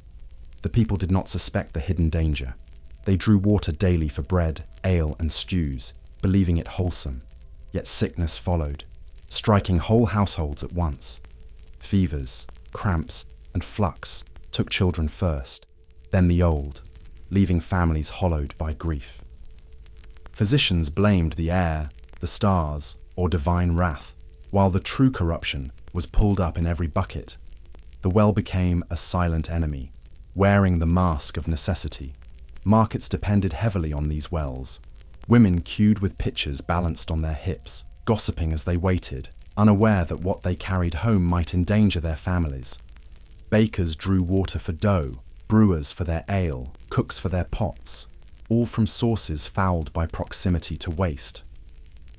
When outbreaks spread through towns, the wells were rarely abandoned, for there was nowhere else to turn. I recall one summer in a crowded town where the smell of a nearby cesspit grew unbearable. Its contents had seeped into the well beside it, and though the taste of the water turned bitter, the people continued to drink. Within weeks, dozens had perished. Fear swept the streets, yet no better water could be found. Rain barrels offered some relief, but in dry seasons, the well was the only hope. The wealthiest sometimes avoided this peril by buying water carried from springs beyond the town walls. Mules and carts hauled it in, sold at high price by water sellers. Yet few could afford such luxury. For the common folk, the well remained their only source. They prayed over it, blessed it with holy water, and trusted that God would protect them from what their eyes could not see. Contamination came also from the animals. Horses and oxen drank at troughs filled from wells, their slobber and dung spilling into the same water drawn for people. Pigeons perched on the rims, fouling the buckets. The rope itself grew slimy from damp, staining hands with every pull. It was a picture of provision tainted by constant neglect, and yet it was accepted as unremarkable. Some towns attempted regulations. Orders were given to clean wells, to distance them from waste, or to cover them with stone. But enforcement was weak and knowledge incomplete. The efforts slowed disaster, but never removed it. The wells remained both a blessing and a curse, offering life while concealing sickness. Every sip was a gamble, though few understood the wager. When I look back upon those days, I remember the sound of buckets clattering against stone, the splash as they broke the surface, and the laughter of children who ran with pitchers through the streets. Yet behind that ordinary rhythm lay danger as constant as hunger. Urban wells, though central to life, were filled with unseen corruption, and the memory of their betrayal weighs heavily still. Life aboard a ship in the Middle Ages was as harsh as any dungeon on land. The holds below deck were cramped, dark, and foul with stagnant air. Sailors slept shoulder to shoulder on damp boards, their bodies pressed close, sharing lice and fleas that thrived in the filth. Rats swarmed freely, gnawing at rope, wood, and the sailors' own meagre provisions. I recall the heavy stench of bilge water rising from below, a mixture of rot, urine, and sea brine that never faded. Food spoiled quickly on long voyages. Barrels of salted meat leaked brine until the flesh turned slimy, while hardtack biscuits grew alive with weevils. Men often closed their eyes as they bit, choosing to ignore the crunch of insects. Fresh water, stored in casks, soon became stagnant, thick with slime and reeking of decay. Sailors drank it with grimaces, for thirst left no other choice.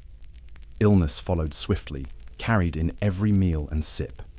Sanitation was almost unknown. Men relieved themselves over the sides or in buckets emptied too rarely. The waste sometimes spilled across the deck in rough seas, mixing with vomit from those sickened by the waves. Storms made the filth inescapable, as men slipped and slid on planks slick with muck. The smell clung to every corner, no matter how fiercely the wind blew across the sails. The holds served not only as sleeping quarters, but as storerooms. Cargo of wool, grain, or wine was piled beside hammocks, often ruined by damp and rats. When livestock was carried, the animals stood in their own manure, their cries filling the darkness below deck. Fleas and parasites spread from beasts to men, adding to the constant discomfort. The blending of cargo, food, and filth made the hold a place of misery. Disease was the inevitable companion of seafaring life. Scurvy weakened bodies on long voyages, while fevers spread quickly through the confined space. A single sick man could lay low half a crew within days. The filth of the hold provided the perfect breeding ground, and the stench itself seemed to sap men's strength. No fresh air, no clean water, only the endless reek of confinement. Even the officers, though given cabins, could not escape entirely. Their rooms were small, close to the same foul air, and their food was drawn from the same tainted stores. The difference lay only in space, not in cleanliness. All who sailed shared the same fate, a life where salt, sweat, and filth mingled in every breath. The sea was vast, but the ship was a prison afloat. Voyages that lasted weeks became floating cesspools. The decks above might gleam with the labour of swabbing, but below, the rot remained. The bilge water, never fully drained, festered in the depths, a stew of waste and seawater that no man dared touch. Yet its smell rose through every seam of the ship, a constant reminder of the corruption beneath. The memory of those holds remains with me still. When I think of the sea, I do not see only the glory of sails against the sky. I recall the darkness below, the creak of timbers heavy with damp, the rats scurrying across sleepers' faces. Ships carried men across oceans, but within their holds, filth ruled with a constancy as sure as the tide itself. In the great halls of kings and nobles, feasts dazzled the eye with their abundance. Tables groaned under the weight of roasted meats, spiced pies, and flagons of wine. Minstrels played, torches blazed, and courtiers laughed as they ate their fill. Yet when the music faded and the guests withdrew, the grandeur left behind a trail of filth. Bones, crusts, and spilled drink covered the floors, trampled into the rushes until the stench grew heavy. The sheer volume of waste was staggering. Whole joints of meat, scarcely touched, were tossed aside. Pies split open, their fillings left to rot, while tankards of ale and wine spilled across the tables. Dogs prowled the halls, snapping at scraps, while servants picked through the mess for what might still be eaten. Outside, beggars gathered eagerly, waiting for the refuse to be cast from the doors. Rats thrived in the aftermath. Drawn by the smell, they swarmed into the kitchens and cellars, gnawing at bread and drinking from overturned casks. They left their droppings in grain sacks, spreading filth wherever they passed. Even in the most splendid castles, vermin made themselves at home, for the abundance of waste offered them endless reward. Cleanliness was overwhelmed by excess. The rushes spread across the floors absorbed much of the mess. Yet these reeds and grasses were changed rarely, often only once or twice a year. Grease, vomit, and scraps sank deep into the layers, creating a hidden rot that festered long after the feast ended. Perfumed herbs were scattered upon them, but their fragrance could not mask the corruption below. The floor of a noble hall was as foul as any alley. Servants labored for days to restore order after such revels. They scraped bones and sweepings into carts, hauling them to middens beyond the walls. Dogs, pigs, and beggars fought over the heaps, their cries mingling in the night. For the nobles, the filth was forgotten as soon as it was removed from sight. Yet the townsfolk who lived nearby endured its stench long after the torches had burned out. The scale of these banquets was not mere indulgence, but a display of power. To waste food was to prove wealth, to show that one could afford to discard what others craved. Yet behind the splendor lay contradiction. Rulers who ruled by divine right feasted in halls thick with filth, while their people starved beyond the gates. The smell of waste clung as surely as the banners of victory. I recall one feast where musicians played, even as the floor grew slick with wine and grease. The nobles danced, their silks brushing against scraps of food, while the servants watched helplessly. The air grew stifling, heavy with smoke and stench, but the laughter never ceased. When dawn came, the hall resembled a battlefield, its glory drowned in filth.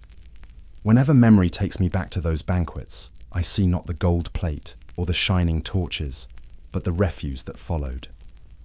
The greatness of rulers was measured in excess, yet their halls bore the same marks of waste as any peasant's yard. Even amidst riches, filth reigned, reminding all that no feast, however splendid, could escape the corruption it produced. When festivals filled the calendar, towns came alive with colour, music, and the press of people. Market squares became stages for feasting and merriment, stalls lined with roasted meats, sweetmeats, and overflowing jugs of ale. The air rang with laughter, the cries of merchants, and the sound of minstrels. Yet when the revellers departed, the true face of the celebration remained. Streets carpeted with filth, mud churned with refuse, and the stench of decay that lingered long after the joy had passed. Bones and crusts of bread lay scattered across the ground. Half-eaten pies, overturned mugs, and spoiled fruit formed heaps trampled beneath countless boots. Ale soaked into the dirt until it became a sticky mire, clinging to shoes and skirts. Dogs nosed through the leavings, snapping at one another, while pigs rooted boldly among the scraps. Flies gathered in clouds, their hum the closing chorus of the feast. Vendors themselves contributed to the mess. Butchers cast their offal into the gutters. Fishmongers abandoned unsold wares to rot in the sun, and bakers swept crumbs and spoiled loaves onto the street. When stalls were dismantled, the debris remained, a patchwork of food and dung that turned the market square into a midden. Town officials ordered cleaning, but the work was slow, and the filth endured for days. I recall walking through such squares the morning after a great fair. The banners still fluttered, but the air was sour. The rush of life that had filled the place was gone, replaced by beggars sifting through bones and dogs tearing at scraps. Merchants packed their goods, leaving only waste behind. What had been a scene of joy now stank of excess, its glory lost in rotting heaps. Disease found easy purchase in such conditions. Spoiled food mixed with human waste from drunken revelers who relieved themselves where they stood. The square became a breeding ground for fevers, spreading silently through the crowds that returned in the days after. Physicians warned of foul airs, but few heeded them. The festival spirit outweighed fear, and so the cycle repeated with each new holiday. Children played among the ruins of celebration, their hands sticky with scraps they found. I saw them gnawing on bones tossed aside, or licking the last sweetness from discarded cakes. Their laughter echoed in the foul air, innocent, yet bound to the risks hidden in every mouthful. For them, the aftermath of the fair was not filth, but fortune, though its price was often sickness. Even nobles, who watched festivals from balconies, could not escape the smell that drifted upward. Perfumes were brought, incense burned, yet the odor rose inexorably from below. They enjoyed the display of their subjects' joy, yet when the people left, the filth remained beneath their very windows. Celebration brought prestige, but it left corruption in its wake. When memory returns me to those festival days, I see both sides, the joy of gathering and the ruin left behind. Market squares shone with life for a moment, then lay sullied with waste for days. The songs of the fair faded, but the stench endured, reminding all who passed that even joy in the Middle Ages carried with it the mark of filth. Behind nearly every dwelling rose the telltale mound of a midden heap, where waste of all kinds was cast without thought for its decay. Scraps of food, bones, broken pottery, and dung piled higher with each passing day, until the stench drifted through alleys and courtyards. I remember passing such heaps, buzzing with flies, their surfaces alive with vermin. To the householder, it was nothing remarkable, merely the natural place to cast refuse. These heaps were more than rubbish. They told the story of daily life. From the bones of cattle to the shards of clay cups, one could read what the family ate, drank, and used. Yet their presence also drew rats in great numbers, creatures bold enough to scurry through homes by night. Cats and dogs prowled constantly, fighting over scraps, yet they never diminished the endless tide of filth. Rain only worsened the foulness. Water soaked into the mounds until they became pits of slime, seeping into the soil beneath. The smell thickened, and the ground around them grew soft and treacherous. Children played nearby, their hands sticky with the same dirt that bred sickness. To live beside such heaps was to breathe corruption daily, whether rich or poor. In towns, midden heaps crowded against walls and alleys. Whole neighborhoods reeked with their presence, for every house cast its refuse into the same narrow space. Disputes arose when piles grew too large, spilling into streets and blocking passage. Authorities attempted to regulate them, ordering that they be cleared to common pits, but such commands were seldom enforced. The heaps grew on, fed by every household. The poor scavenged from these mounds. I recall women picking through bones for scraps of meat, or beggars gathering fragments of cloth discarded with household waste. Nothing was truly worthless when hunger gnawed, and the midden became both curse and sustenance. Yet what was taken could not diminish the filth, for each day brought fresh leavings. The piles stood as monuments to survival, yet also to neglect. In villages, middens lay near the very fields that fed the people. Farmers spread their contents as fertilizer, believing it enriched the soil. Though it brought growth, it also carried illness, for the waste of man mingled with that of beast. Crops rose tall, but sickness often followed the harvest, carried silently from field to table. The line between nourishment and corruption was perilously thin. The smell marked every season. In winter, the stench dulled, but never vanished. In summer, the air grew heavy with it, pressing into every breath.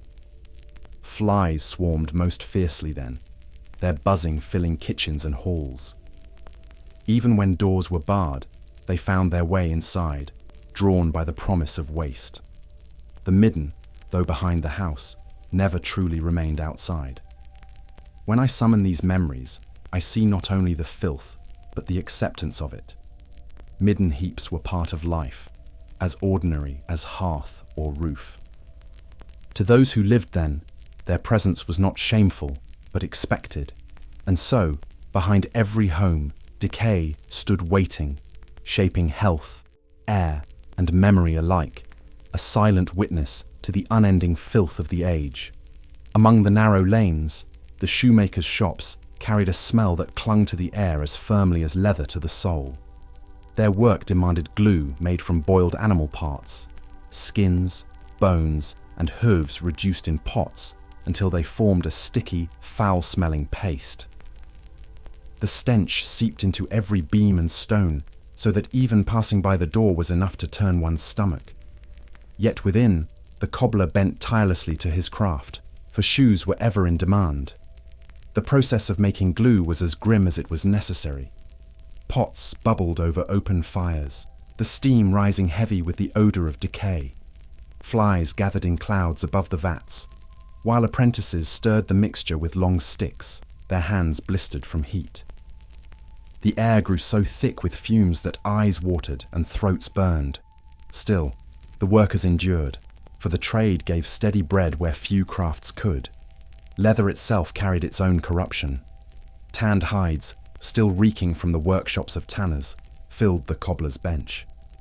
They bore the scent of lime, dung, and smoke, mingling with the glue until the shop became a place of layered stench. Cutting, stitching, and hammering went on from dawn till dusk, the rhythm of survival beating in every strike of the awl. The shoes that left those benches bore no trace of their foul beginning, yet the craftsmen carried it always. The streets around such shops grew littered with scraps. Pieces of leather, trimmed and discarded, mingled with dust and dung until the gutters ran dark with filth. Children played among the offcuts, cutting their hands on awls left carelessly behind. Cats prowled through the piles, scattering scraps in every direction. To live near a shoemaker was to live with his waste, unavoidable and constant. Customers rarely considered the conditions. They came seeking shoes for travel, for labour, or for display in noble courts. They haggled fiercely, judging the quality of the stitching, but spared no thought for the glue that clung to the cobbler's hands. Once worn, the stench faded, and the shoes carried their owners proudly through streets and halls. The misery of their making was hidden, worn silently by the craftsman alone. The workers themselves bore the marks of the trade, their clothes stiffened with glue, their hair thick with the smell, and their skin darkened from the smoke of their fires. They sat for hours in cramped spaces, bent low, their backs curved until age seemed to come early. The filth of their workshops clung not only to their bodies, but to their very breath, so that others recoiled at their presence. Yet despite disdain, shoemakers were indispensable. A man without shoes risked injury, disease, and humiliation. From peasants trudging through mud to knights mounting their steeds, all relied on the cobbler's skill. The irony was cruel. The craft that clothed the feet of the world was itself bound to filth, and those who practiced it bore the contempt of neighbours who could not live without them. When I recall those workshops, I see the bubbling glue pots, the scraps piled high, the workers bent low over their benches. The smell of decay was turned, through skill and endurance, into shoes that carried armies, pilgrims, and peasants alike. Filth lay at the heart of their labour, yet from it rose the very souls that bore men across the age. Beyond the walls of towns, where fields opened wide, stood the places of execution.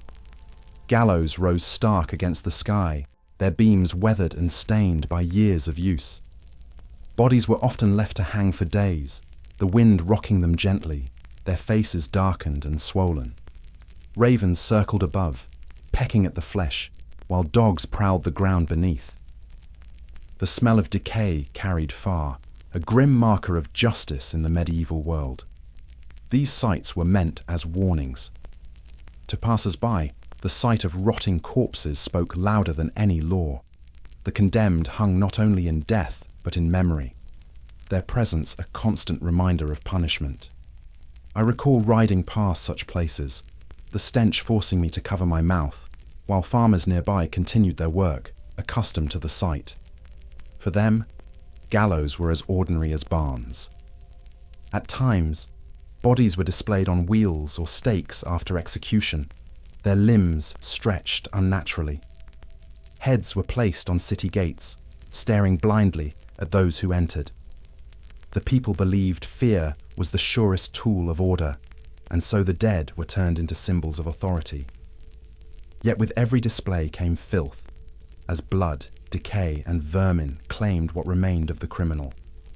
The ground itself bore the mark of corruption. Soil beneath the gallows grew foul, soaked with fluids from the decaying. Grass seldom grew there, leaving patches of bare earth. Children dared one another to approach, but few lingered long. The air clung heavy, filled with a mixture of fear and rot. Even in winter, when frost stiffened the corpses, the stench could not be fully silenced. Scavenging animals feasted boldly. Crows picked at eyes, wolves in wilder lands dragged bones away, and rats gnawed freely. The line between justice and carrion blurred, until the execution ground resembled more a midden than a place of law. The people accepted this mingling of punishment and decay, for they believed it necessary to keep peace. Yet the filth it created weighed heavily on the senses. Festive crowds once gathered to watch executions, bringing children as if to a fair. But when the spectacle ended, the excitement gave way to silence, leaving behind a corpse to rot slowly in public view. Few returned willingly, except beggars seeking scraps of clothing or trinkets left on the dead. For most, the ground was avoided, though the smell reached them whether they came or not. Those condemned often prayed for burial, but their wishes went unheeded. To leave a body exposed was thought to shame not only the man but his kin. The denial of the grave was punishment beyond death, stripping away dignity as flesh fell from bone. The living saw it as justice, but the filth that followed carried no holiness, only sorrow. When my memory drifts back to such places, I see not only the gallows, but the silent weight of decay that followed them. Execution grounds were meant to uphold law, yet they stood as monuments of filth as much as of fear. They shaped the air, the soil, and the memory of all who passed, leaving a stain that time itself has not erased. Across the open countryside, the smell of fields carried as strongly as the sight of their furrows. Farmers spread dung from their animals, and often human waste as well, to enrich the soil. Barrows of night soil were wheeled from villages, their contents flung across the land in broad arcs. I remember the sight of men and women working with bare hands, their garments stained, their faces set with resignation. The stench clung to the fields long after the labour was done. The practice was essential, for without such fertilizer, the soil soon grew poor. Grain, vegetables, and pasture relied on the strength drawn from waste. Yet in spreading life, they also spread sickness, for the filth seeped into streams, ponds, and wells. Crops grew tall, but those who ate them sometimes fell ill. The paradox weighed heavily. Survival was bound to corruption, nourishment tied to decay. In spring, the odour grew unbearable. Warmth quickened the rot, and the air above the furrows grew thick with flies.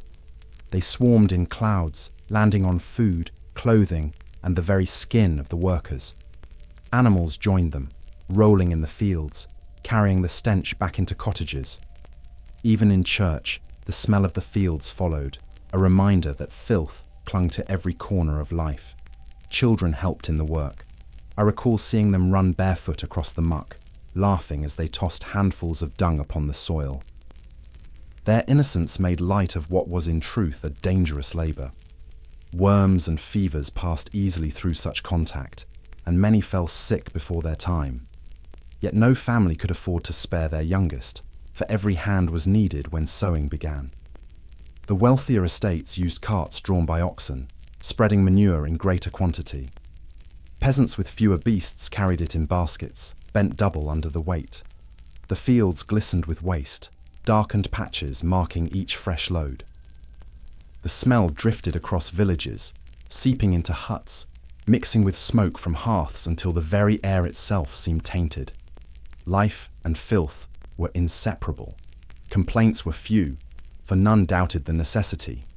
To refuse the use of manure was to court hunger, and hunger was feared more than sickness.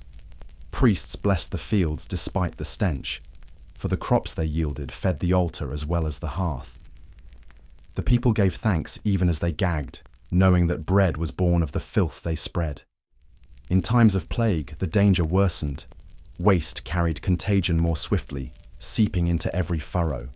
Still, the work continued, for no disease could halt the turning of the seasons. The fields demanded their due, and men answered, regardless of the risks. The stench became part of the rhythm of life, accepted as inevitable as rain or frost. When I look back upon those days, I see the peasants bent in their fields, hands dark with filth, faces streaked with sweat. The air swirled with flies, the soil rich yet tainted, the smell lingering across miles. These fields gave bread to all, yet they carried the shadow of the waste that fed them. The memory remains, a harvest grown from dung and a world nourished by decay. To speak of filth in single places is to miss the greater truth. The entire world of the Middle Ages carried a constant haze of odour. From towns to villages, castles to cottages, the air was filled with the mingling of waste, smoke, and decay. I remember walking from one settlement to another, and though the scenery changed, the smell never lifted. It clung like a second skin, woven into daily existence. Clean air, as we know it now, was a rarity few ever tasted. The streets reeked of open sewers, the markets of rotting food, the taverns of ale and sweat. Houses smelled of smoke from unventilated hearths, mixed with the damp of mud floors and the stench of animals kept too close. Even churches, lofty in spirit, bore the odour of crowded bodies. Incense rising not only to honour heaven, but to mask the earthiness of man. The senses were ever engaged, dulled not by choice, but by familiarity. Travellers noticed it most keenly. Those who left their villages for distant towns found the new stench almost unbearable at first. Yet within days, they grew accustomed, their noses weary and resigned. For the peasants, the poor, and even the nobility, filth was not an intrusion, but a condition of life itself. To be born in the Middle Ages was to breathe corruption with one's first cry. The mingling of odours told stories. A gust of wind from the river brought the scent of latrines, while the smoke from smithies added its bitterness to the sky. Fields fertilised with manure marked the countryside, and in cities, tanneries and dyers coloured not only cloth, but the very air with their stench. These smells were as much a part of the world as bells tolling or carts rumbling across cobblestones. Illness was bound to these conditions, though few understood why. Fevers, flux and plague found easy passage in such filth, carried silently through water, vermin and air. The people spoke of miasmas, of God's wrath, of humours gone astray. They sought cures in charms and prayers, while the true cause lay in the very streets they walked, the food they ate, the wells they drank from. Yet life went on, stubborn against the weight of decay. Even wealth brought no escape. Kings feasted in halls whose rushes stank of rot. Nobles drank from cups washed in fouled water, and knights slept in lodgings alive with vermin. Perfumes and spices offered brief relief, but they could not banish the truth. Rich and poor alike shared in the same invisible burden. In this, filth was the great equalizer, sparing no rank or station. There was resilience in this endurance. People sang, worked, prayed, and celebrated despite the squalor. They did not dwell on what they could not change, for to them it was as ordinary as sunrise and rain. What we call filth, they called life, and in that acceptance they found a kind of strength. It was not cleanliness that sustained them, but the ability to endure. Now, as I sit by my fire and the night closes around me, I reflect on those days not with scorn, but with solemn memory. The stench of the medieval world was real, unrelenting, and harsh, but it was also the backdrop to courage, faith, and survival. Beneath the smoke and decay, people lived, loved, and labored, carrying the weight of filth as they carried all burdens, with bowed backs and steadfast hearts.